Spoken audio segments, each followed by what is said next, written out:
તો આ તરફ બોટાદમાં પણ ડેમ ઓવરફ્લો થયો છે। બોટાદના ખાંભડા ડેમનો એક દરવાજો ખોલવામાં આવ્યો છે। ખાંભડા ડેમનો એક દરવાજો ખોલી હાલ અત્યારે પાણી છોડાઈ રહ્યું છે। બોટાદના ખાંભડા ડેમનો એક દરવાજો ખોલવામાં આવ્યો।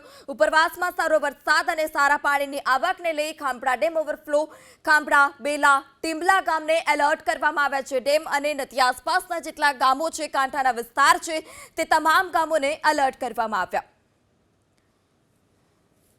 તો બોટાદમાં પણ ધોધમાર વરસાદ જોવા મળી રહ્યો છે। હવામાન વિભાગની આગાહીને પગલે બોટાદમાં મેઘરાજા મહેરબાન। ત્યારે બોટાદના બરવાળા પંથકમાં ધોધમાર વરસાદ, સારા વરસાદની ખેડૂતો રાહ જોઈ રહ્યા હતા અને છેલ્લા 2 દિવસથી રાજ્યભરમાં સાર્વત્રિક મેઘમહેર જોવા મળી રહી છે।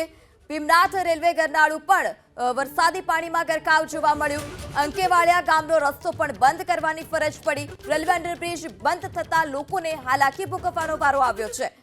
તો બોટાદના બરવાળા પંથકમાં ધોધમાર વરસાદને પગલે રેલવે અંડરબ્રિજમાં પણ વરસાદી પાણી ભરાયા હતા, જેને લઈ અંડરપાસ બંધ કરવાનો વારો આવ્યો। ભીમનાથ રેલવે અંડરબ્રિજમાં વરસાદી પાણી ભરાતા વાહન વ્યવહાર ખોરવાયો।